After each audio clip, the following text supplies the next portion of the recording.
Hello, everyone, and welcome to this very special program that we're hosting for Activist Appreciation Month. This is the month every February where In Defense of Animals hosts special programming to offer more support services for animal activists. And this program is our Activist Author Interviews. And we've been featuring these all week long. And today we have a new book that's been written by Clare Mann and with a foreword by Dr. Marilyn Kroplick, who's the president of In Defense of Animals. And we're so pleased to have both of them on board. My name's Lisa Levinson. I'm going to be your host. And I'm the director of the Sustainable Activism Campaign for In Defense of Animals. And we provide emotional and spiritual tools for animal activists.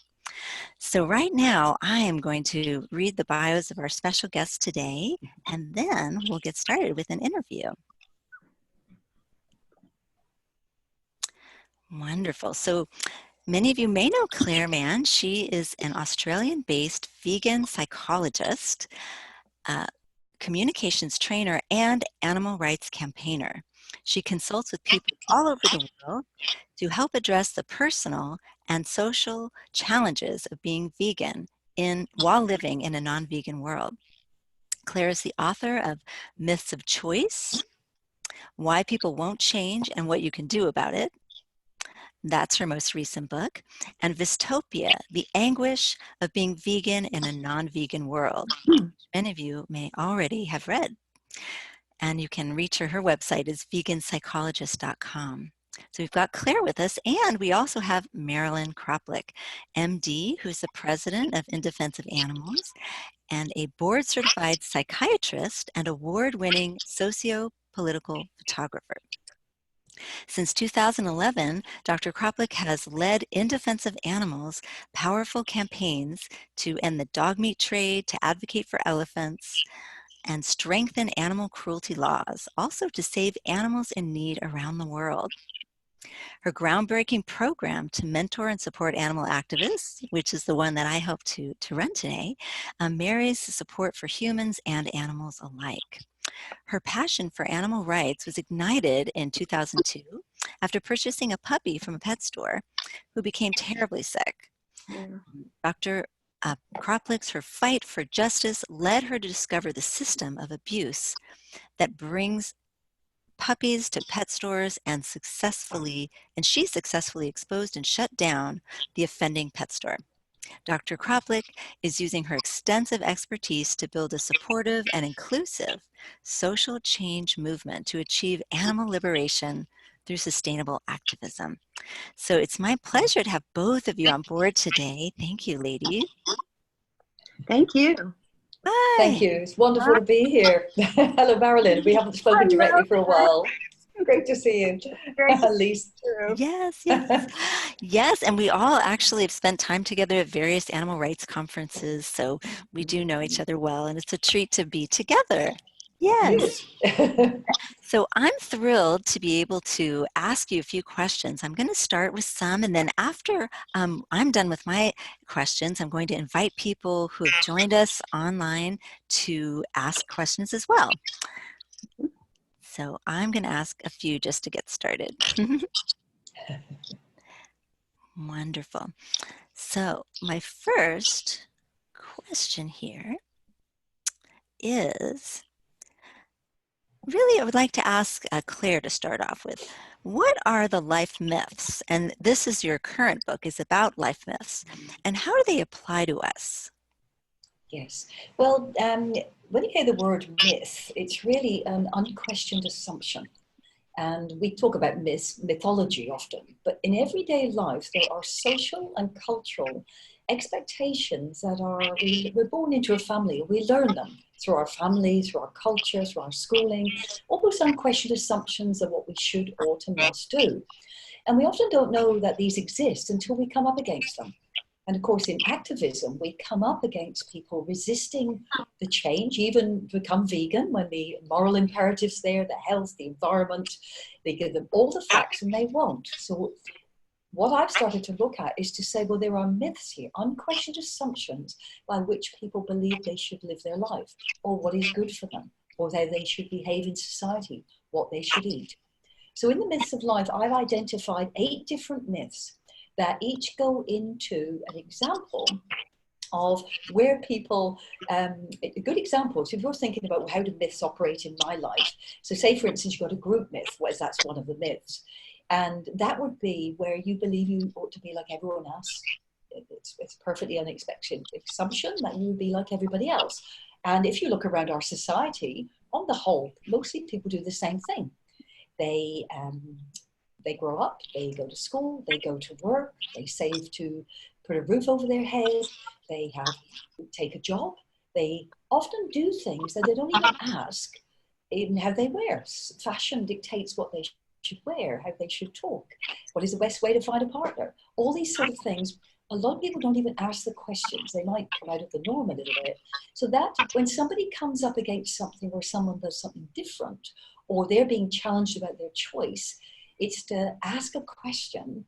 Is there an unquestioned assumption by which I'm living my life and they're not fully choosing? I'm giving in to some social expectation to be something else. Now, I've tried to really make simple something that is incredibly philosophically complex, but it doesn't need to be. And that's why often through examples, it's much easier to understand. So there are 8 myths, the identity myth, the group myth, the selfishness myth, morality myth, honesty myth, which are, I think, cover the broad defenses we have when people are asked to change something for the better, either for themselves or the consequences to others. And when they resist the change, often tucked underneath is an unquestioned assumption that they have a belief system that actually is holding them in place. Wow, that's so interesting. I'm curious to hear more about these myths. Wow. Tell us why did you write this book? Yes. Well, it's interesting. A lot of people know me for my work with Vystopia, the anguish of being vegan in a non-vegan world. And anyone listening in, and you've got, firstly, I'd like to say a big thank you to all our activists here, and thank you for everything you're doing, because we are on the road less traveled, which is in the highways, the road is getting broader as more people are joining. So, and your work is invaluable.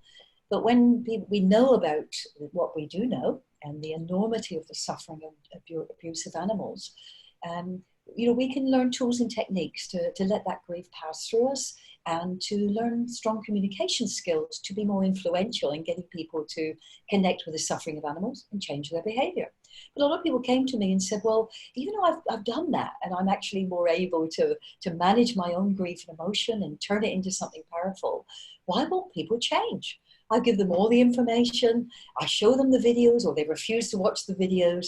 All the moral, ethical, health, environment, social, consciousness principles are there. Why won't they change? And I realized I had to go deeper than, some people might be selfish, but on the whole, I'm saying that when people resist something, it's often because they're trying to go along with the crowd to such an extent. And I thought, if I can break this down to everyday examples of where they say, I should do that, I must do that, I ought to do that, that would help the vegan try to understand it in their own life to start. We've all got blind spots. To actually then break the trance with others, get a chink of consciousness, and lead them on the path to coming back to their vegan self, which is our birthright, I believe. So how did Marilyn come to write the foreword? I know you guys have chatted before. I'm going to go ahead and make sure Marilyn can answer this too. Maybe you could share a bit about this. How did this arrangement worked out? Because it's wonderful that Marilyn was able to write the foreword to this book. Absolutely. I'm very pleased. And we actually, what was it, Claire? We were at a conference together, the Animal Rights Conference, wasn't it? In Clare, that's right. Yeah, and we shared, we co-spoke and about a topic. And then you asked me, then we went out for a drink and we had a great time. And then you said to me, you asked me about a year later, would I write this forward? And I just loved the topic. For me, I'm a myth breaker, by nature. I'm a disruptor of myths. At least that's the way I identify myself. So, of course, I was the rebel in my family. you know. And I was always, you know, myths were just, but when it came to veganism, I had to look at the myths and why I was having so much trouble sustaining veganism. And some of the myths were group myths. I was raised in a family, you know, and a group where everyone is a meat eater. Identity myth. I had always identified myself as sort of like struggling with weight. And so I was uncertain. I had the certainty myth. I was uncertain that veganism could actually, I could be healthy on veganism, and that I could also maintain my a slim figure on veganism. There was a lot of uncertainty. And so all these myths came to my mind. Since I've read your book, actually, you know, I really didn't identify it before. That's what's so interesting. And then I was the president of IDA, and I asked I wasn't the president yet. I was on the board, and I asked, we had a board meeting, and I asked for a turkey sandwich, and everyone looked at me shocked. I knew from then on I had to become a vegan. I had to fight. I had tried many times, and I found it so difficult.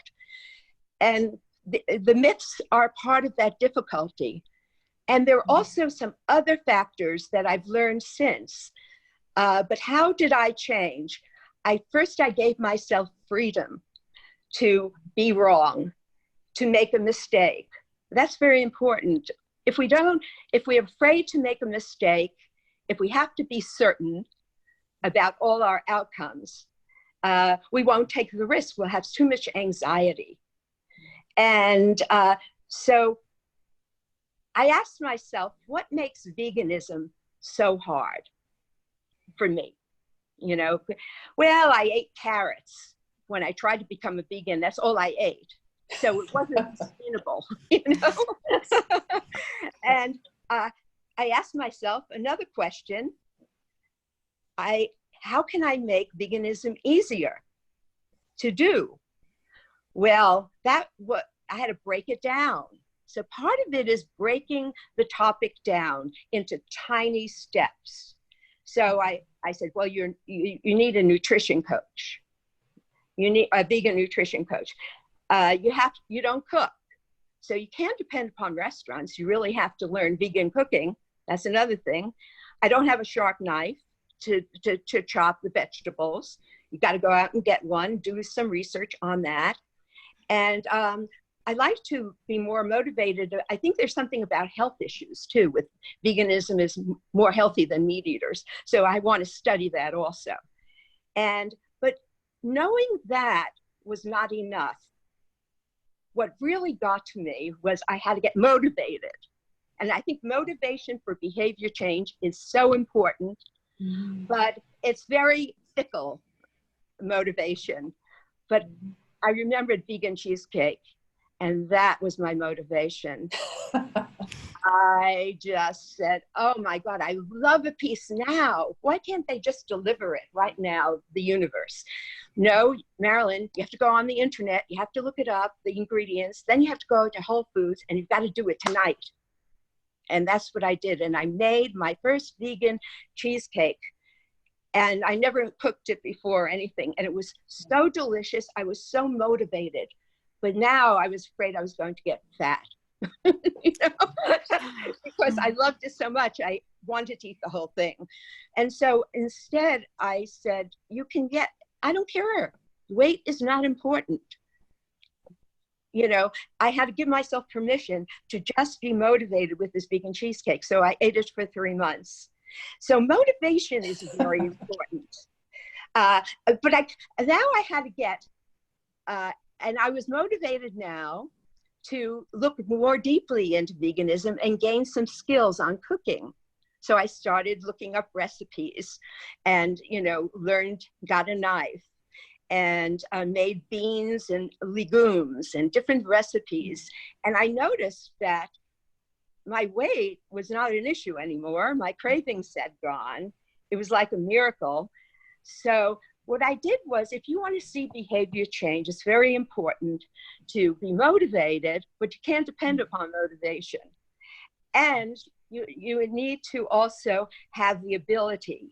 You have to identify where your weaknesses are in your chain of abilities. And my weakness I identified was vegan cooking, not having a sharp knife, not knowing anything about spices or health or anything, or nutrition. So how can we, but there's more to it than that. You know, the myths, I think, were so important to me because I could see now, bring my unconscious conscious, which is so great. Oh, and, and so writing this forward was just a spectacular, exciting venture for me, adventure, because I realized that I had an identity as being someone who's gaining weight, and I always had to be on a diet.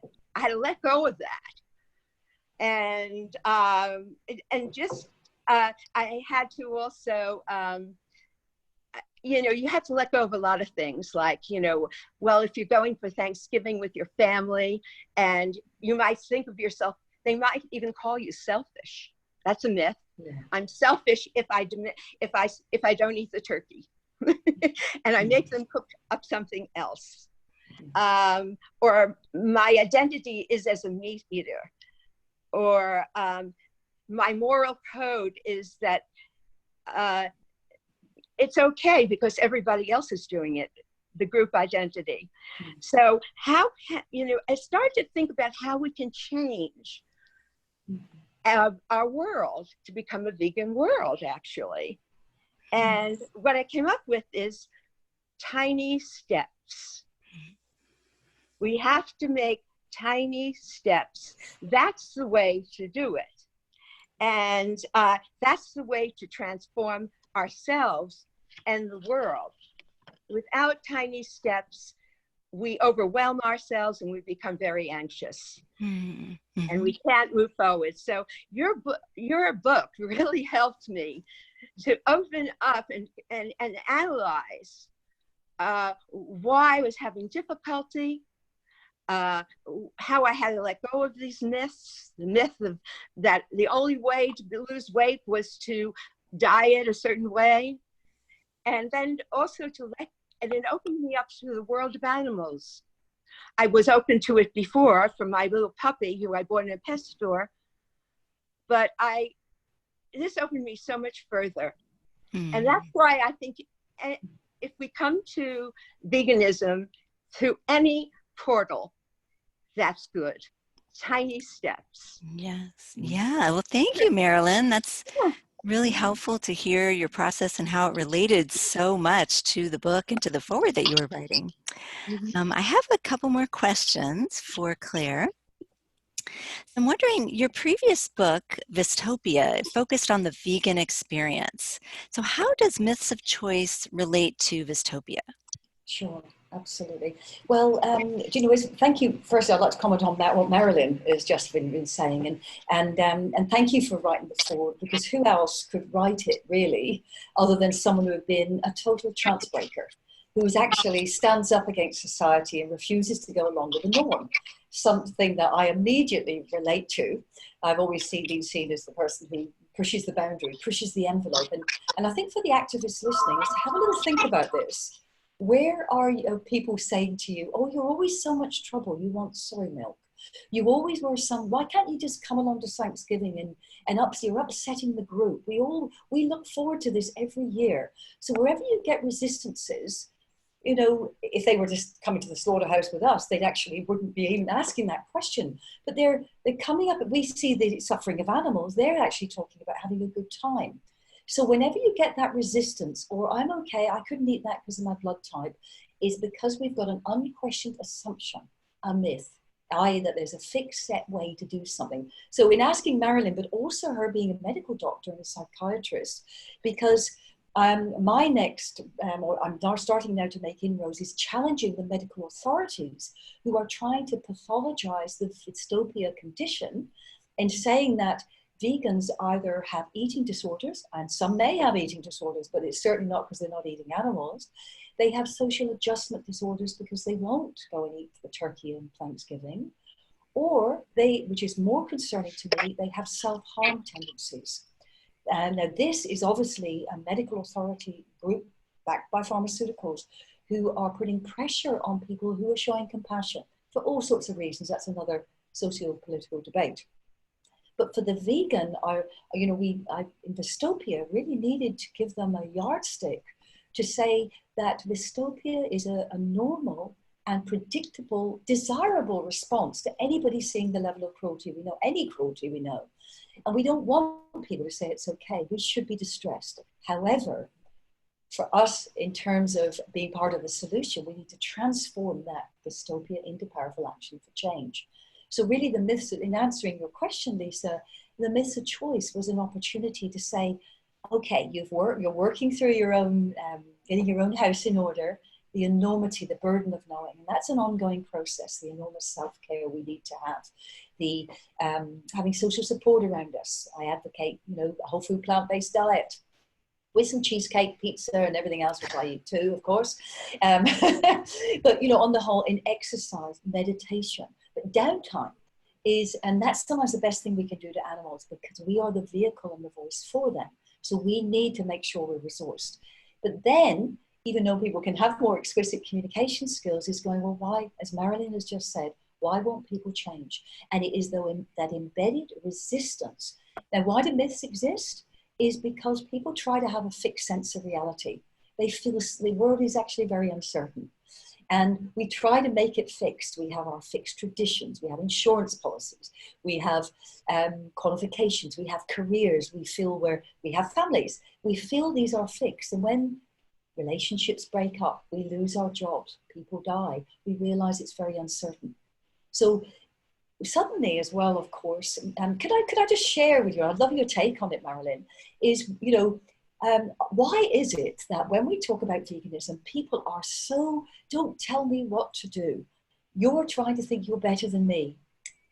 If it didn't bother them, they'd say, thank you very much. I'm going to do this, you do that, but they don't. Can I share my theory and then ask your opinion on it? Mm-hmm. Yeah, lovely. Go ahead. Now, people think they're free, okay? We're told we're free. We can choose our own partners. Well, in the Western world, maybe. And we can choose our careers. We can invest in our training. We can work an extra night job and save money and go on a holiday. We can have our opinions. We can go on social media and say all sorts of things. But if we look at the vast majority of people, within very narrow confines, people are mostly doing the same thing. They go into a job, they save up, they pay, might take a mortgage on, they save for 40 years to buy a block of concrete. You often have this one partner or, on an ongoing basis, although this is changing now. They have children, that's another one. Look at a myth, you are selfish if you don't have children. That would be they might say, particularly to women, what sort of woman is she? These are unquestioned assumptions. So people think they're free, but actually they're largely choosing within narrow confines of what is socially, culturally, familially acceptable. But they think they've got freedom. I can choose the X, Y, Z. However, at some level, they know they're not free at all. But one thing they get to do 3 times a day is what they eat. Unless they've got an overzealous partner or a very demanding doctor, they can eat whatever they like every day. Nobody worries. However, the vegan then comes along and says, you know what you've been doing, that only thing you're choosing, to push against the norm sometimes, you can't do that anymore. And so their reaction is out of proportion to the threat. That's another tip, by the way. When the reaction is out of proportion to the threat, you've pressed a button. And I think it's because at some level, they know they're not free at all. They're going along with the shoulds, oughts, and musts of life. And eating and choosing their meal, or sometimes what to wear, their clothes or whatever, is the only thing they really do, which is unquestioned. Then we come along and say, hey, you can't do it. That's why I think the reaction is very strong. What do you think, Marilyn? I agree with you. I think it's true. And I think it's the way in which we see them, see the other person who's non-vegan, and how, because there's it's very complex. They have guilt feelings, perhaps that's unconscious, and the natural human condition is not to feel anxiety, really. And they don't want to feel anxiety. Yeah. And so they don't want to be different than their group or change their identity, because there'll be a feeling of loss, of existential angst. But if you accept existential angst in your life, which we all have, I think on some level, it's also an exciting adventure. Then things can start to become fun, and we can progress and become our better selves. But I think also we have to be very careful as vegans who are communicating to other vegans our message. We have to be open ourselves to where they are coming from and where they're starting from. And oftentimes we want them to jump over, to take too big a bite, to take too big a step right away, immediately in our minds. So we have to, when you're a psychiatrist, you don't just tell a patient they've got to change the first session you have with them. You have to know yourself first, and then try to understand the other person and ask questions. And so I think because we don't really ask questions is why we're seen as judgmental, as pushy, as blaming them, but a lot of that is their own blame within themselves. So we have to be sensitive to what's going on in the person we're trying to communicate with, where we want to see a change. And we can't feel pressured ourselves, and we can't have time limits ourselves. We can't expect to be abolitionists or incrementalists. We just have to be in the moment, understanding that person and trying to inspire them. Can I respond to that, Lisa? Yeah, of course. It's interesting because I can feel the rebel coming out in me. Is when I hear things like baby steps in increment, and I'm wondering if some of our activists are going, "Oh, I'm not sure about that." Yeah. That's why I brought it up, because I know that's right. I'm a rebel, so I know that they're going to do baby steps. I don't want to do baby steps. We've been going too slow already. Yes. Yeah, and I think baby steps are for babies in one sense. However, so as we know, none of us would be doing the work we are if when we want people to actually become vegan. It's not about us. We actually, as we know, we want them, and they need to connect with and empathize with the suffering of the animal, as we know, because it's a philosophical position that's going to live your life, not choosing, doing everything you can not to exploit or use animals. So we've got to make them connect with that. Now, these defenses, these psychic defenses, as you're absolutely right, Marilyn, and they're actually trying to adhere to their nice family traditions, or trying to hold on to a sense of the world. We're suddenly going to tell them and really rank up their Vystopia if they become vegan, is probably everything you've ever been told is not true. And that causes, as you rightly say, so much anxiety. So then so some people become vegan right away. We know they connect with the suffering, and they will go, I don't care if it's the worst diet on earth. I don't care if I have any friends. I will never do that. Those people aren't any better or any worse than anyone else. That's just their way of operating in the world. Other people connect with the suffering, but then they think, well, my marriage is in trouble anyway. I've now got to go home to my partner and tell him I'm a vegan. And so they actually have a defense that actually, resists that. So they're not necessarily psychopaths by any means, but they actually resist. So then this incremental thing comes in. How do we segue in to get them to make the changes to adopt this new way of being? So that becomes an existential reality for them. Want to increase their resistance. And usually people want to make their own decisions. So we have to kind of know where they're coming from first. And that's a baby step in your own head. I wouldn't call it a baby step. I'll call it a tiny habit, thinking about that other person and what inspires them and what is the reason where they stand in the moment. That might be totally opposite of where you stand, but you can't come in adversarial with that. You have to understand it and just, almost like walk in their shoes. Yeah. I think a lot of activists have trouble with that, Yeah, asking questions, as you say, is when if somebody asks us a question, and then they say, "Look, why are you vegan?" And then we give them an answer. But if we actually stopped and said, "So before I answer that question, so I know where you're coming from, do you know? Are you aware what a vegan is?" And they say, "Oh yeah, it's one of those fussy vegetarians." So if we go in with ethics, when actually all they're thinking about is fussy vegetarianism, what do you eat? They're going to think this person's bonkers. So by asking, isn't it, Marilyn, as you do in your work every day, and I do, is let me just check that out. And they say, actually, it's not. Can I tell you? And I think there's something, as we know in neuroscience, isn't it? When you ask someone, can I have their permission? And when someone says yes, they're giving permission. And then you can say, actually, it's a philosophical position about the non. And, so then they actually, oh, that's interesting. So then it's a different debate rather than fussy eating, isn't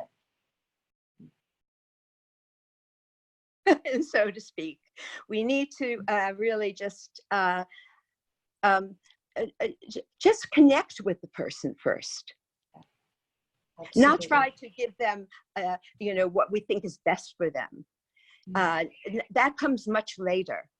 And sometimes a lot of people don't even realize anything about animal abuse until they become healthy themselves.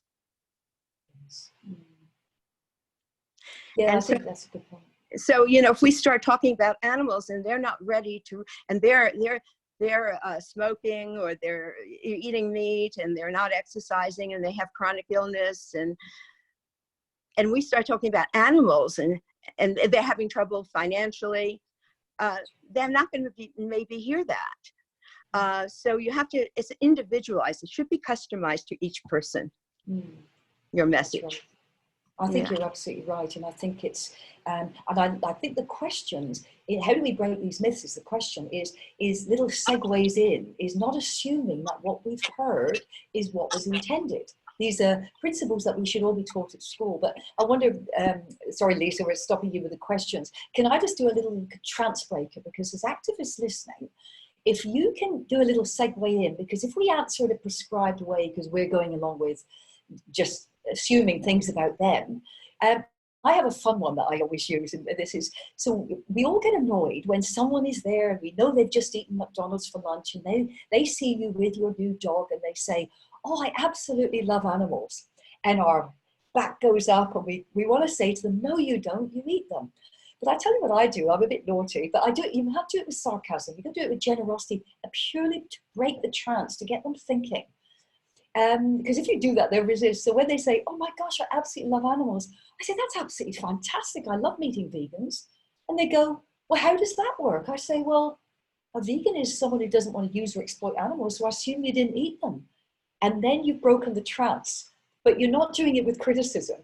And it's like, because they have to think, they're expecting a resistance or, "Oh yeah, I love dogs too." And I think we've got to do it. You can only do that, and as you said, Marilyn, you've got to be person by person when there is trust. If you're trying to be sarcastic or abuse them, they shoot the messenger, and we've lost the opportunity to advocate. And most importantly, they're not taking responsibility for part in the consequences of their actions. Voice is the key, because that's even more important than the words you use. And just listening to the way you said it, Claire, it was friendly, it was not judgmental, and it was inviting that person to allow them to be open to listen to you. That's what we have to get people to listen to us first.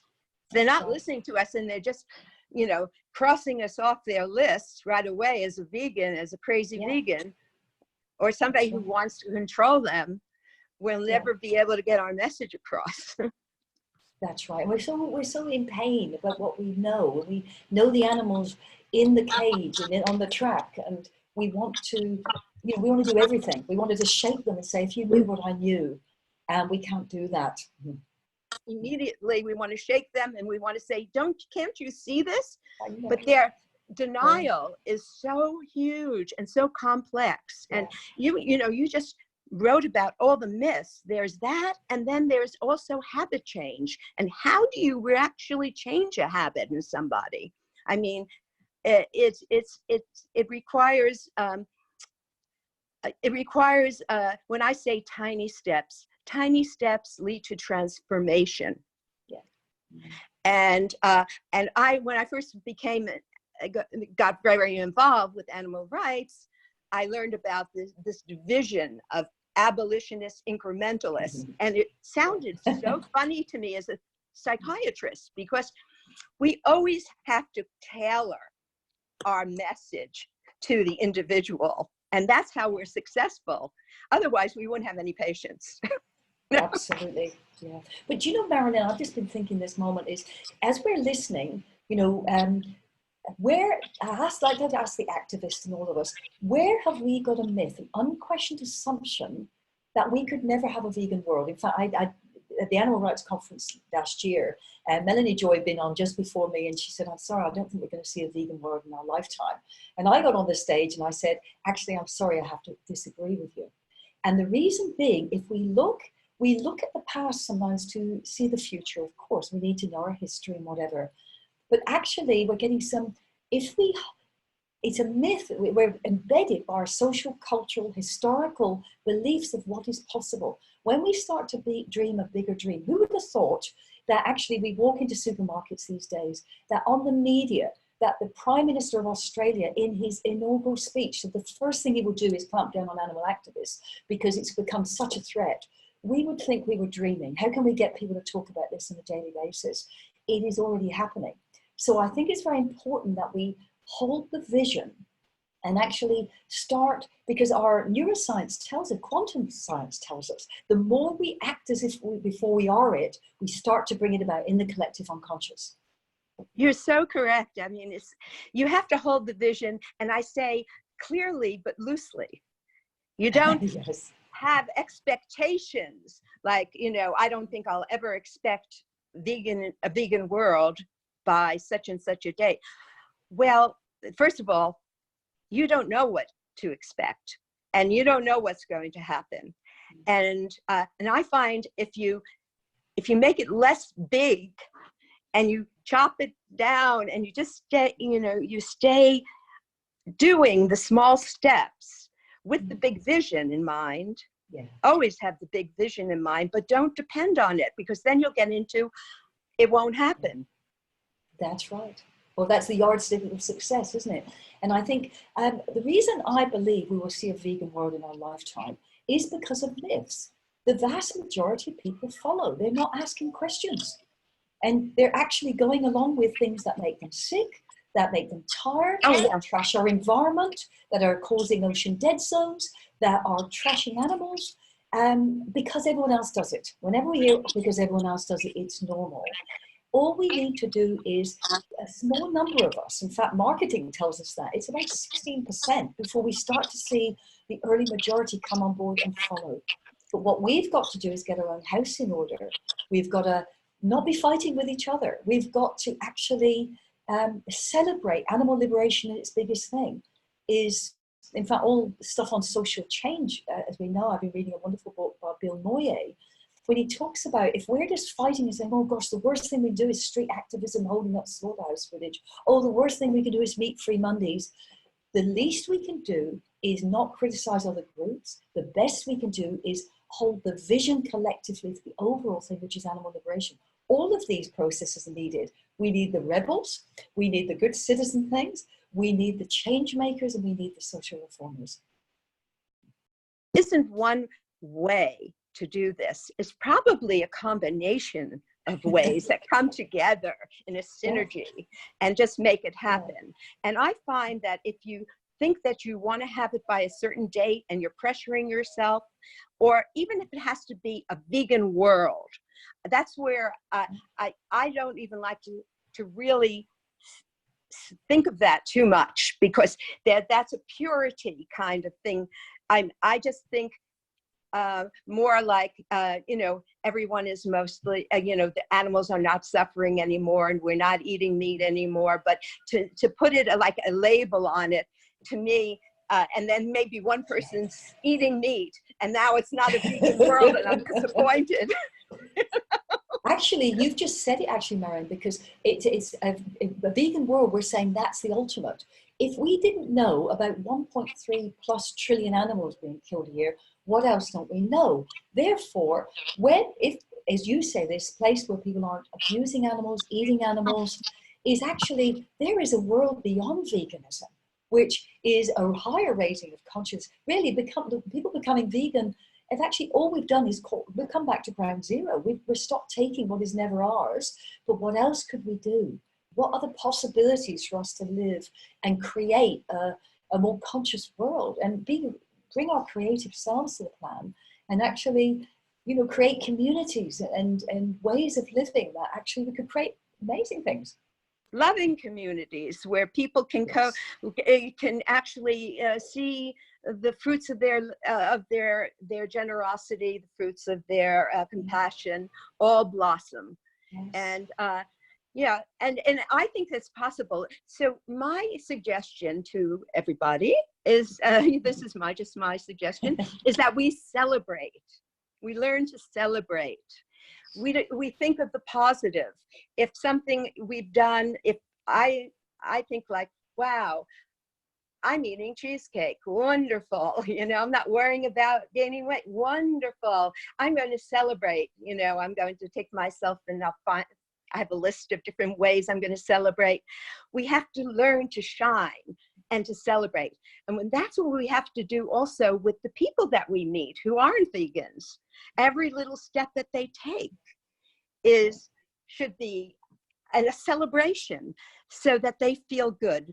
Feeling good, shining, feeling successful is very important to really embedding and rooting a behavior change.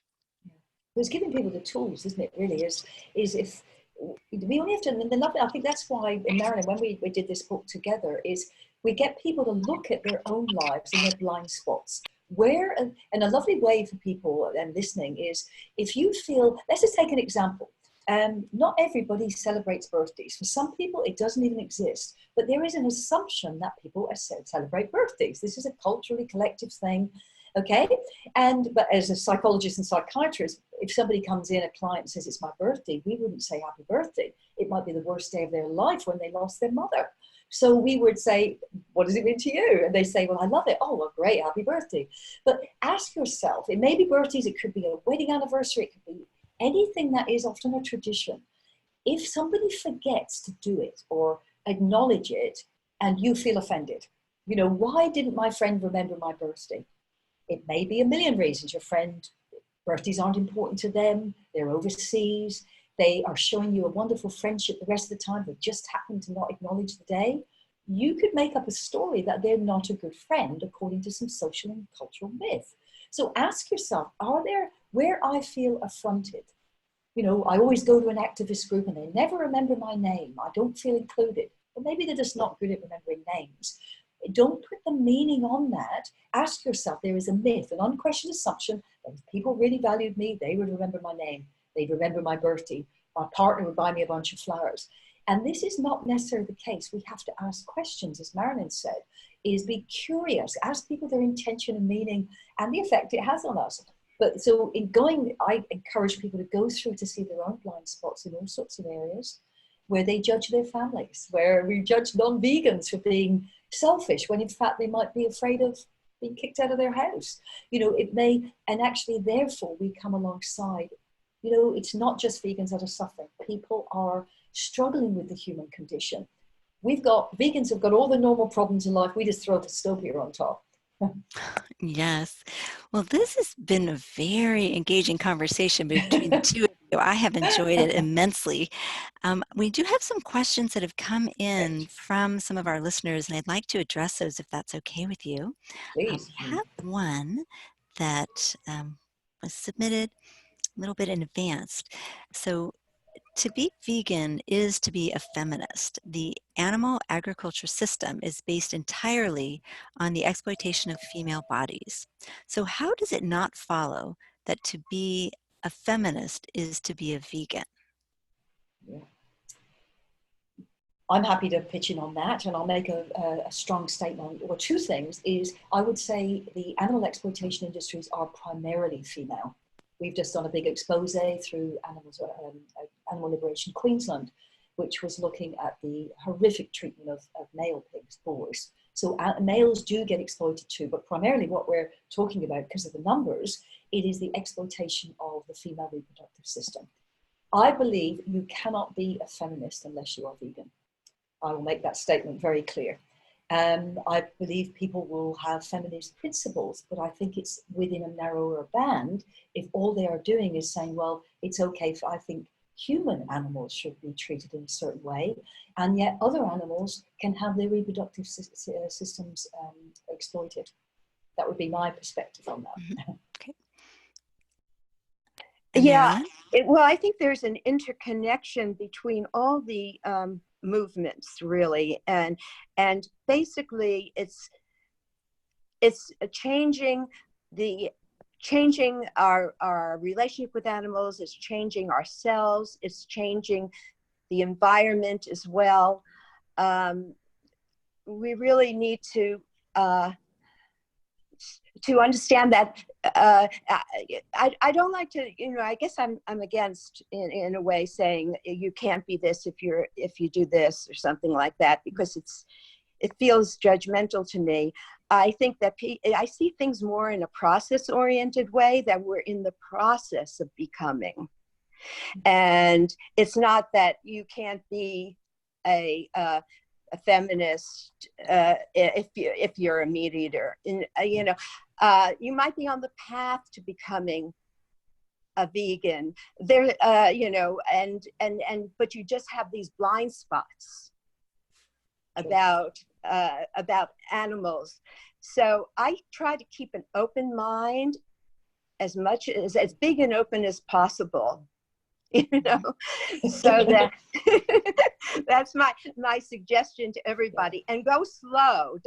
If you go fast, then if you think you have to go fast because you get upset with all the abuse that you see as your eyes become wider and you see so much more and you become angry, and you have to learn to regulate your own emotions in order to be able, it doesn't mean you have to cut off your emotions though, in order to be able to actually change the world, I think. Great. Well, thank you, Marilyn. We do have a couple of other questions I'm going to share with you, and a lot of these are coming from Stacy Anderson, so I want to thank you, Stacy, for these great questions. So she's saying when she enjoys time out with friends, she finds herself in the minority, and that's in terms of who she's considering friends, whereas her dear, kind human friends consider most animals to be food.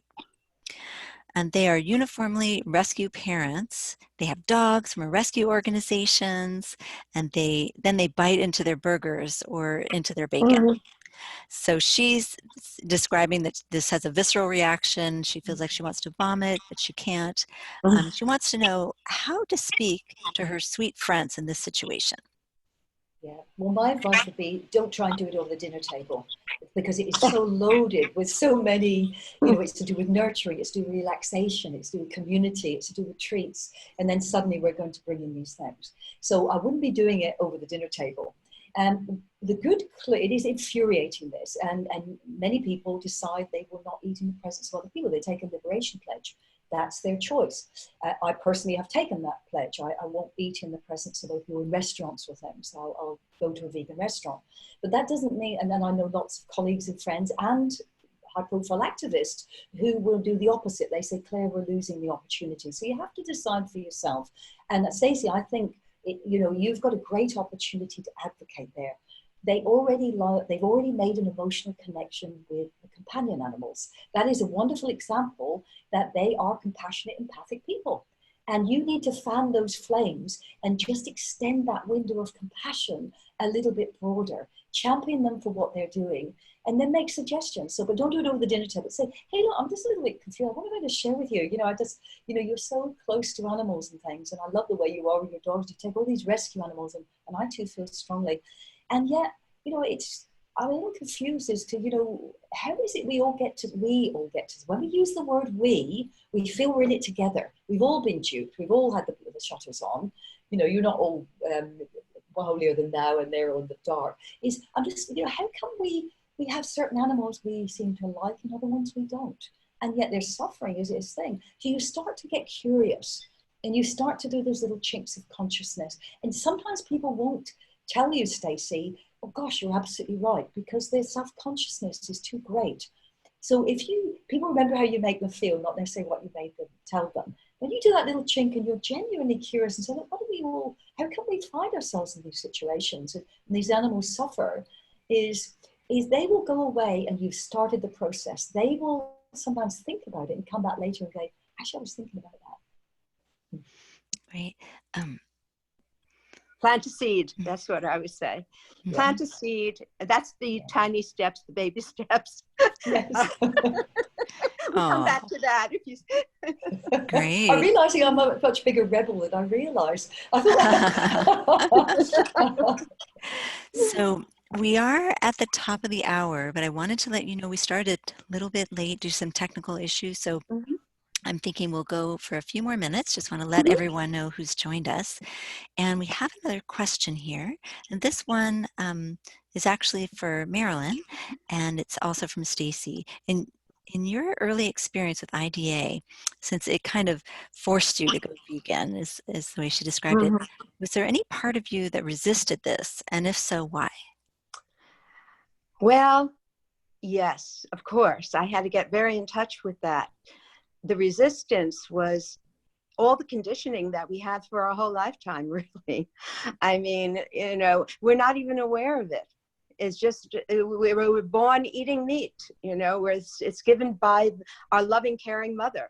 And I was just the fear that I wasn't going to be successful, that it was too hard, too much work, that I wouldn't have the skills, that, you know, they're just all those kind of, you know, inadequate feelings. But I just had to be a good mother to myself and tell her, listen, child, you know, it's going to take a while and you don't have to tell anybody. That was my gift to myself, is I said, you don't have to announce that you're not vegan, even though you're president. Now that's dishonest, you know, that's not moral. No, Marilyn, I'm protecting you. I want you to have your own process, your own time frame. You know, you just won't offer that information because I'm exploring it. I need a safe place. So I had to give myself a safe place also, and not feel guilty that I wasn't forthcoming in telling everybody, asking for help. Because I was afraid that, gee, if I told people that I was still eating meat, God, they'll slaughter me. I mean, that was the first thought that came to my mind just now. They'll condemn it. You know, they'll look at it very negatively, and I, at this very delicate stage where there was such a steep learning curve, I really had to be very protective and just have faith that I was on the right track, just wanting it, that somehow there was a greater intelligence out there that knew what I needed in my life and where my calling was. Wonderful. Thank you, Marilyn. Thank you. And we have another question for, this one's for Claire, I believe. This is also from Stacy. She's saying her mom loves McDonald's, but she also loves the food that she brings to her house, which is vegan. How does she help her mom eat vegan on her paltry Social Security income? Right, I'm with you. Well, the wonderful thing there, Mum's obviously enjoying vegan food, and Mum, as we know, we've not only unpacked today, we know before she's got her traditions and habits and what she was told by her mum was good for her. And there's all these layers involved.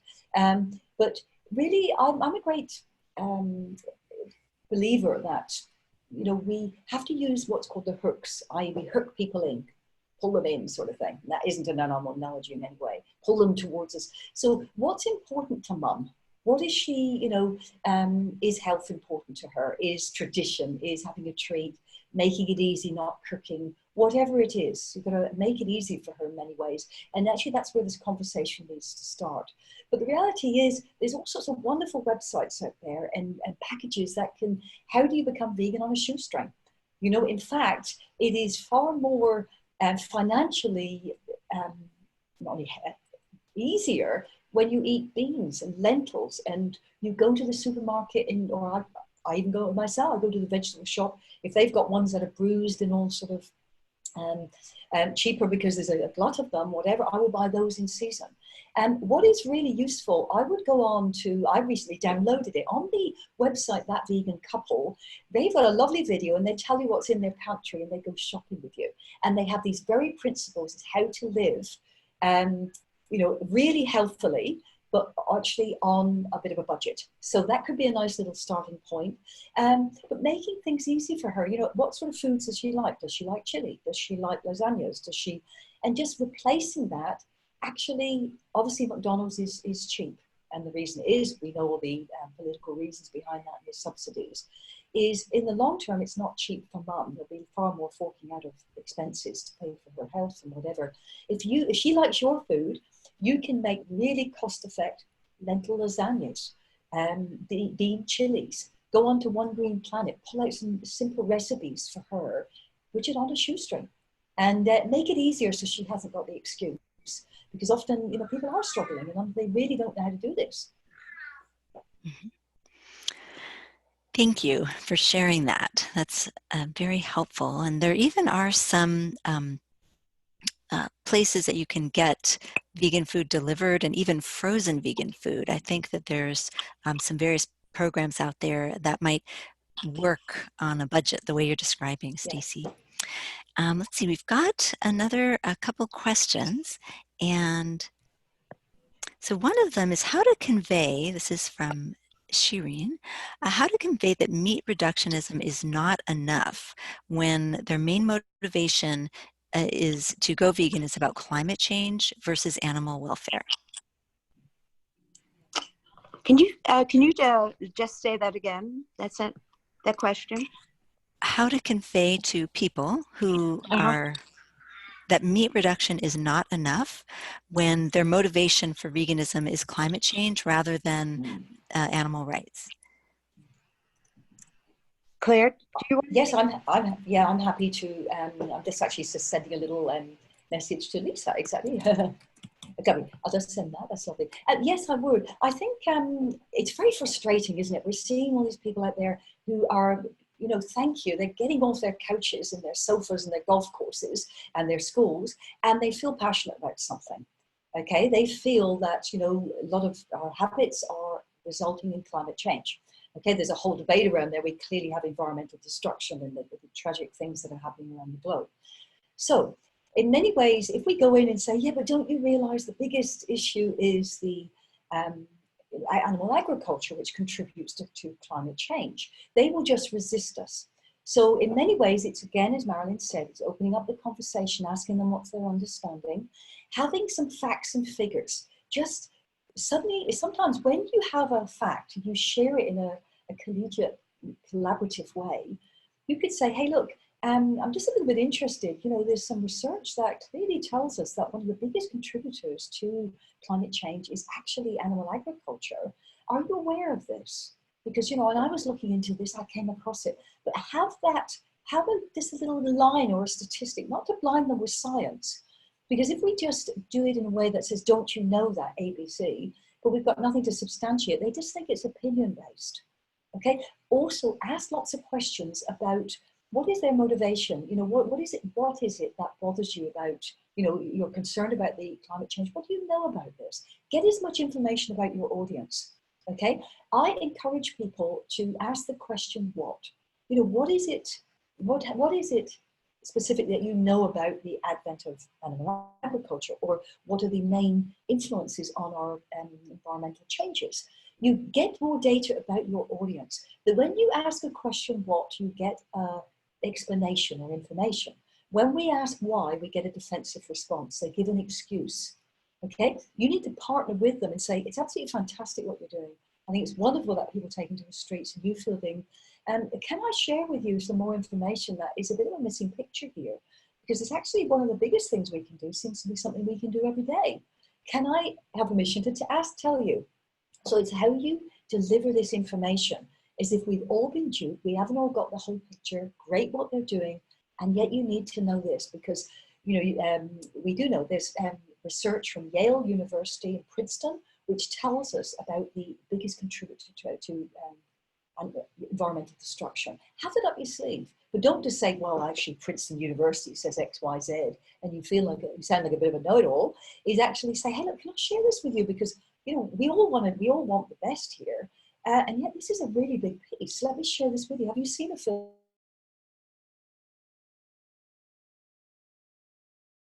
Change.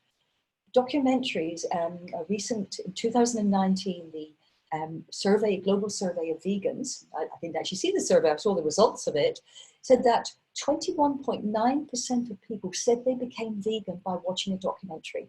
So tease in the conversation, use these wonderful tools.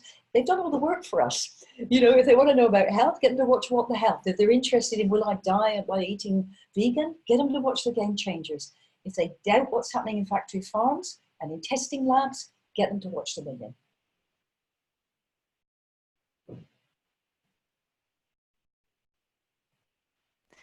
Thank you for answering that question, Claire. I appreciate that. We do have a couple of others, so I think I'll move on, and then whomever feels more motivated to answer.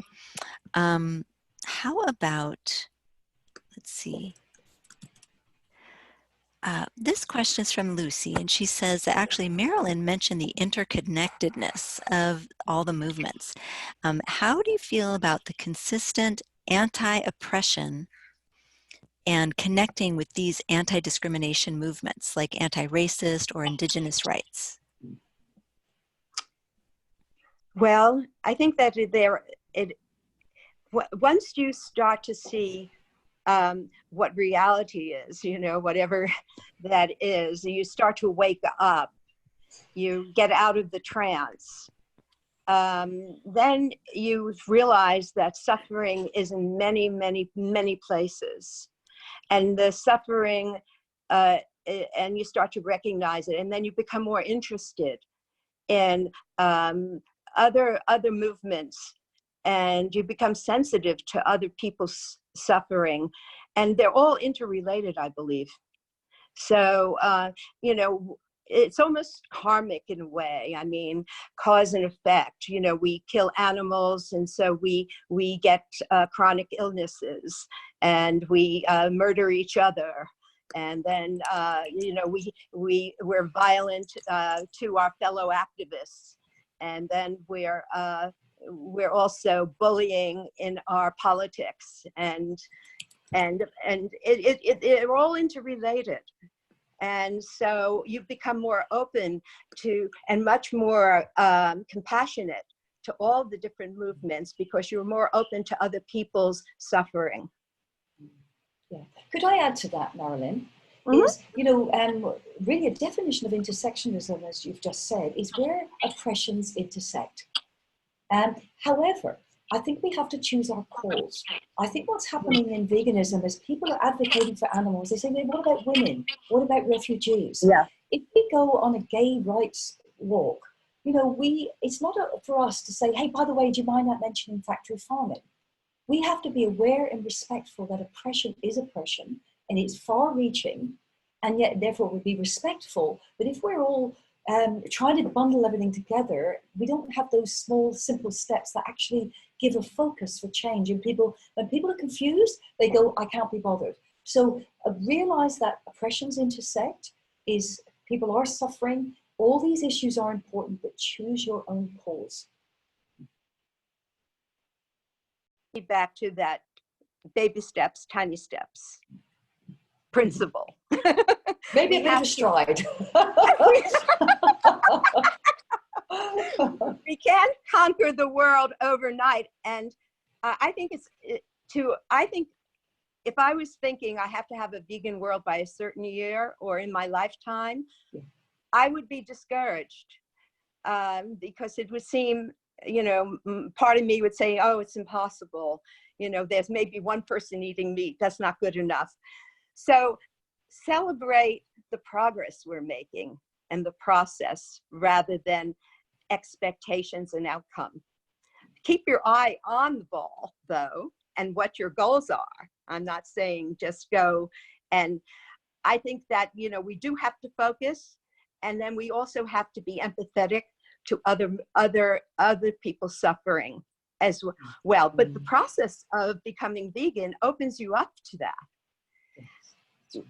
But you still, I know my fight is now for animals, but I'm also, before it was mostly people, I was fighting for, and mental illness, but that's still part of me. As you develop more balance in yourself, but you have to focus. I agree. Well, speaking of focusing, we have just a plethora of questions here. And we also have, our time is wrapping up. So I think what we'll do is I will invite, it looks like we have Catherine who's raised her hand. So I'm going to allow you to talk. Catherine, if you'd like to ask your question. Let's see. Give this a try. And let's look. So Catherine, I think, can you say something? I think that we've got you on. Can you hear me? Yes, we can. You're Okay. ready to ask your question. Well, my question is, it's hard sometimes to make friendships with people who want to be your friend, but have no interest in veganism. Is it worth our time to stay friends, get to know them more and more, and give them our time, or just to move on to new people? Mm-hmm. Yeah, I guess thank you, Catherine. I can hear your dilemma. I think it's, you have to decide, what is a friend and what are your needs in terms of, reciprocally having your needs met of support and exchange of views and those sort of things. I think perhaps you can have acquaintances more, people in your circle too, because if we all you go into a big vegan sort of enclave, no, we're not going to actually talk to the people that need to change and need to be brought back to their vegan birthright. And so I think you need to really decide. I think for good friendships, it's based on real core values that are the same. And so it often, there's difficulty for vegans that feel so strongly about animal social justice to actually connect with others in that very close way. However, to engage with people, I mean, I work in a serviced office, I'm bumping into people all the time, and I have an opportunity to plant those seeds, to break those trances, to look like a perfectly reasonable, healthy, fun person who just happens to be vegan. And so I think really choose there, Catherine, use the opportunities to advocate, but also get some really good people around you that, you connect with the values that support you through that journey.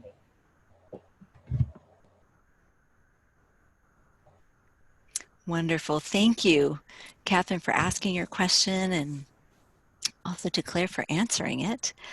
And I think what we'll do is we'll probably wrap up because it's getting close to about an hour, and I want to respect everybody's time. And so there are a couple questions that weren't answered, and I will do my best to forward them on to Claire or to Marilyn and see if they're able to answer them for the people who asked them.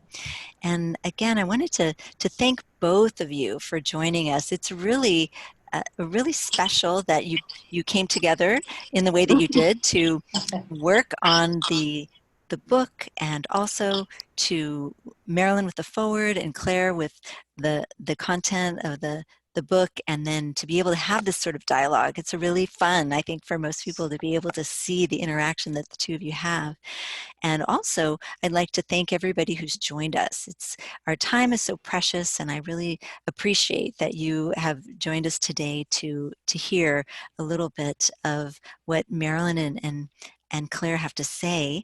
And I do hope that you'll read their book, check it out. There's so much involved in how we process our thoughts and where they come from and how we interact with others that can really benefit us as activists and as vegans. So thank you to both of you. Lisa, thank you so much, Lisa. Thank you for putting this on. Thank you for the activists. Just to say, actually, we put together a little short program, a free program, on if you want to explore these myths it's a little 4-part series, which actually starts a little video program, which is free, which is veganpsychologist.com/myths. So you can actually tap into that, and if it resonates, you can look further. Oh, perfect. Claire, definitely send me that link, because I will be sending everyone who's joined us the replay of this so you can kind of dig into it again. And then any resources that either you or Marilyn have that you'd like to share with the community, I will go ahead and send those by tomorrow. So if you could send it right away, that would be great. I certainly will. Wonderful. Thank you so much. And thank you, Marilyn. I appreciate all your help with this and your insights and your experience as an animal and human liberationist and transbreaker. And thank you, Claire, for your wisdom. And I recommend that people read your book, because you will go to, Claire takes you through the process step by step by asking you questions that you have to ask yourself. And you will have some revelations in just going through that process. You will wake up, even though you think you're awoken or ready, you'll wake up even more. Oh, that's excellent. And anyone who has joined us, we still have Activist Appreciation Month is still in process. It's the whole month of February. And so you're welcome to join us and see all the programs that we have for you. The link for that is idausa.org/activist month. And you can tune in to other activist author interviews, and we've got activist spotlights, all kinds of fun stuff for you. And for those of you who don't know, we have a support line, and that's for animal activists to call and receive free counseling. This was the brainchild of Marilyn, who's on the call with us tonight. And the support line is 800-705-0425.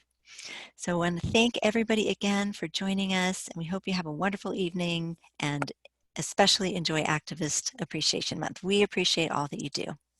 Take care. Have a good night. Bye, everyone.